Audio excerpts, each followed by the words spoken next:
Aujourd'hui, on se retrouve pour la vidéo review du chapitre 348. En effet, la semaine dernière, on s'était laissé sur la défaite du Japon face à la France. Et aujourd'hui, on va en voir un peu plus du côté de la side B de Buratsuta. Mais juste avant de démarrer la vidéo, je t'invite à t'installer confortablement et à t'abonner si toi aussi tu aimes Blue Lock. Sur ce, commençons. Le chapitre démarre avec un bref rappel des règles du jeu. Pour faire simple, c'est un jeu du taureau à 11 contre 2. En gros, si le binôme arrive à récupérer la balle dans le temps imparti, ils sont qualifiés.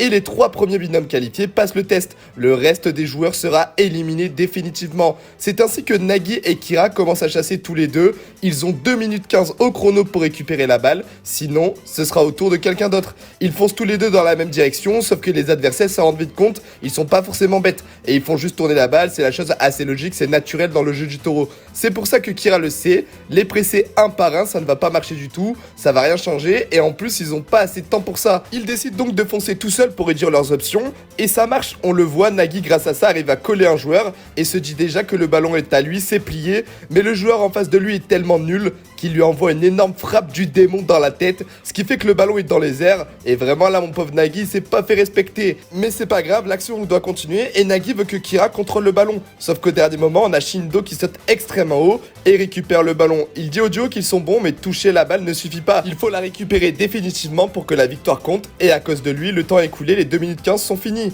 Étant le dernier à avoir touché le ballon, il devient l'oiseau et a le droit de choisir son binôme. Et ce qui est bien pensé, c'est que le side B est l'opposé du Blue Lock. Il se veut de tester la coopération et la confiance. Et au vu de la dernière action, impossible de choisir Nagi. On le voit, il est vraiment débile à sa manière de jouer. C'est pour ça qu'il choisit Kira, qui peut créer des synergies et former un peu une team. Et là, forcément, ça pique l'ego de Nagi. Il a pas l'habitude et il déteste ne pas être choisi. La game reprend et on le sent. Sans même se parler, ils se regardent et analysent le terrain. Ce nouveau duo met beaucoup plus de pression sur la cage. Les deux oiseaux sont beaucoup plus agressifs. Un joueur se retrouve même acculé au coin et Kira arrive à toucher le ballon de justesse, ce qui fait que le ballon est en l'air encore une fois. Et encore une fois, Nagi a 2 doigts d'avoir la balle, sauf qu'au dernier moment, Shindo saute dans les airs pour lui envoyer une grosse frappe dans la tête.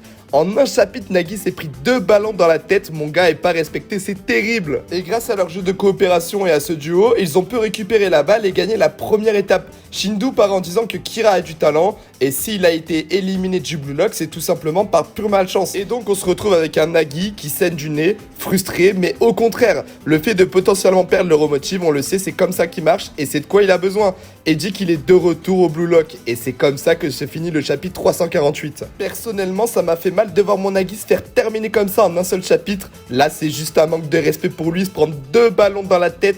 Vraiment, alors que ça fait longtemps qu'on l'a pas vu, c'est terrible. Mais je m'inquiète pas non plus pour lui. Je sais que derrière tout ça, il va le rendre et il va montrer à Shindo que c'est le vrai talent dans ce sport. Il va sûrement le massacrer par derrière.